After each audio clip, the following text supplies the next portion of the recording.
Hello, this is Tony from GreatIdeaz, and in this video I'm going to show you how to create a new workspace and then invite users to join that workspace and look at what functionality they will be able to use within the workspace.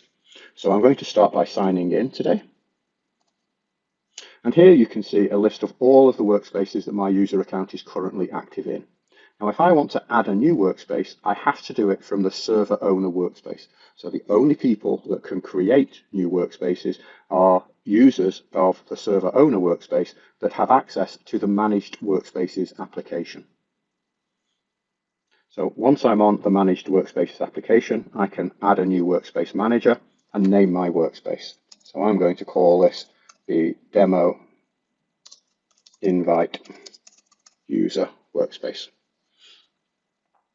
Now, before I actually go ahead and create the workspace, I have two options at this point.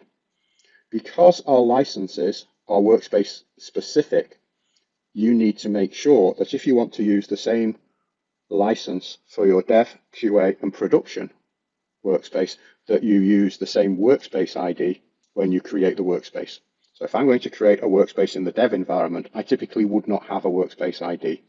If I want to create a copy of this workspace in QA and production, I'm going to want to copy the workspace ID that I'm assigned in dev into QA and production. And then that way, when I buy a license, I can use it in all three environments. So I'm in my dev environment. This is the first copy of the demo invite user workspace. So I'm now going to go ahead and create the workspace. Okay, so at this point, I have a workspace in my server called demo invite user. The workspace GUID is 8C37, and at the moment it has no active users, so 0 active users. And because I haven't purchased a license key and added the license key activation code, I have no licensed users and no expiry date. So the default of 10 active users for this workspace will apply forever. Okay, so if I want to put 11 or more users in here, then I will need to buy a license key.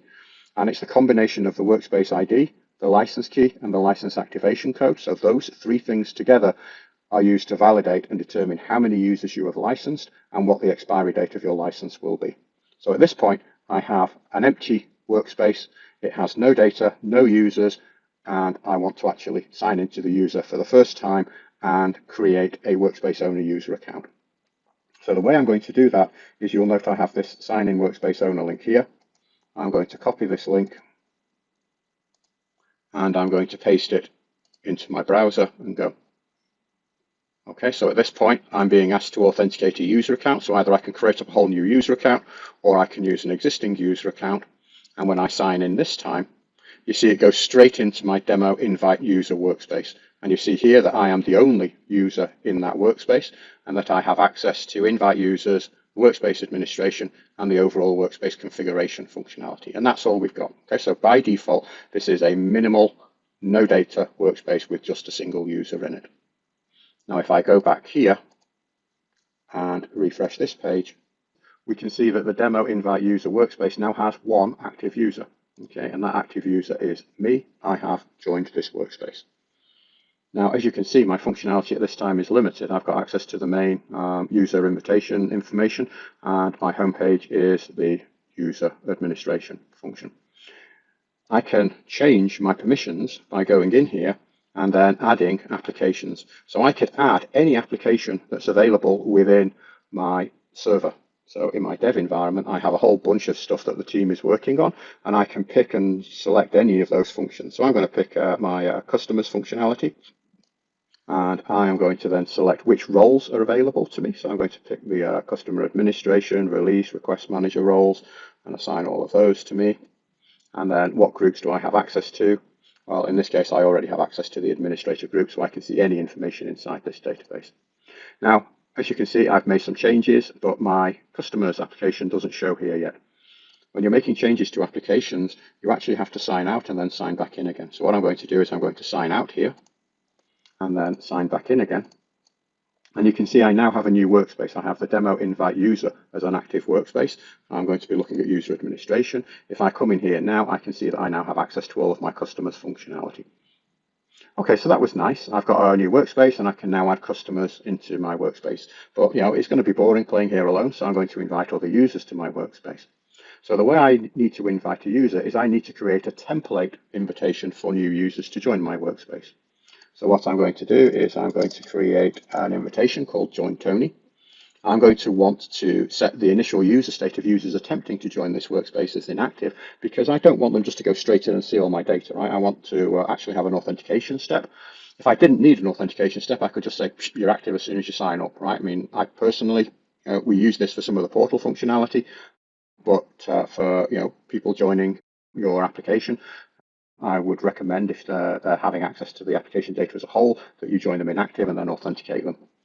Now, for this particular user, I just want them to have access to the customers functionality. So I'm going to give them access to customers. I need to say which language they're going to use. So this is a future enhancement feature that will be coming in a future release, is that you can have a language other than English. Okay, so I'm going to be able to put in the ability for you to be able to have translations of different languages and then be able to select which language you want them to use. So that is essentially, I've created an invitation called Join Tony. A user that uses this invitation will be inactive. Their default application will be a customer's application, and they'll be able to see everything in English. So now then, I need to go and give them what applications they can see. Well, obviously, I need to give them customers. And then what roles are they going to have? Well, I'm going to give them customer administration and customer success manager roles. So that will be the function of a user who will join using this functionality. And what groups? So I'm going to say they can see everything. Okay, so again, we'll have a detailed discussion on security using groups, roles, teams, and how to restrict access so that users can only see certain sets of information. So, for example, I might want to set up a group for users that will be able to see customers in Canada, and I might want another group for users that can see customers in the USA, and so on. So essentially, I can say which groups the user will have access to, and then I can use those groups to restrict access to certain sets of records. Now, the other thing that we're going to want to set up is a join page text content. So what I want to do here is I want to say join Tony's demo invite workspace. So you can put whatever messaging makes sense to you here. And essentially, as the user joins the workspace, this is the information they will see. This basically tells them that they're in the right place and what they can expect to do next. The other thing that you might want to fill in for a user that's not going to have immediate access to your content is that we want to then provide a message, something along the lines of you have successfully joined the workspace but need to wait until Tony has authenticated your account. And as we join, you'll see how these messages basically pop up and are used. The other things that you might need to put into a workspace are a privacy policy or terms of use. If you're setting up a join for portals, which we will discuss in another video, you might also want to set up a join page existing content and marketing information. But for now, for this demonstration, we're just going to go with setting up a normal user who would be a back office user who would be using the applications provided within your workspace. So at this point, I have pretty much everything I need in here for my invitation. So I'm going to save this and go back to my join control. And what you'll see in my join control is I now have an invite user link. So this is the link we want to give a new user to actually join the application. Okay, so if you remember, this tab here is my tab that's pointing to my server owner workspace. This tab here is pointing to my account that's the workspace owner. And what I'm going to do now is I'm going to copy this link into another tab. And this time when I authenticate, you see here the message that we put in the join tab. So I'm being invited to join Tony's demo invite workspace. I'm going to click here to join the workspace. And now you note I see the second message we entered that tells me that even though I've successfully joined the workspace, I can't do anything until Tony has verified my account. Okay, so if I was to go and sign in again, note I don't need that invitation anymore. I sign in. I still only have the original demo invite user where my homepage is user administration, because at this point, although my user account has been created, it's not yet active. Okay, so see my active user account here is still 1. So if I go into my workspace owner account and go back and have a look at my user administration, you now see I have 2 user accounts in here. Okay, one where I've signed in and I'm the workspace owner and I'm looking at the user administration, and one account which is currently inactive, which has access to the customer's application. So I'm going to go into this account here and activate the account. So at this point, I now have two user accounts, both pointing at my demo invite users workspace. So here you can see I've got my current homepage, my customers, and my system administration options. If I go back here now and sign in again, you see I now have two accounts here. Okay, I have my original workspace owner account where I'm looking at user administration, and I now have this additional account where my homepage is going to be my customers. So if I click on this, you see here that the applications list is restricted just to those applications that are visible to this particular user. So here, the only application I have access to is customers. So if I add a new customer here, okay, so I've added a customer one called Tony. If I go here, and I go to my list of customers, you can see I can see my Tony user record.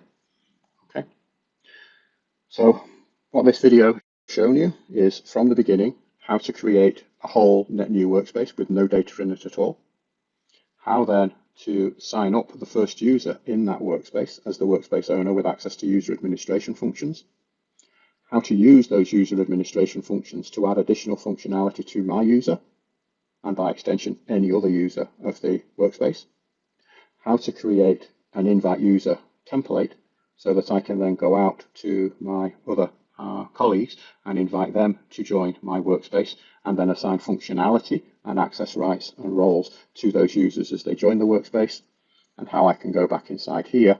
And if I go to my user invitation, I can go back in and I can then change anything associated with this user. So for example, if I want to give them access to more applications, so for example, this person might also be dealing with human resources, that I can then assign additional functionality to a user. To learn more about GreatIdeaz products and solutions, visit GreatIdeaz.com. That's GreatIdeaz with a Z.com. Thanks.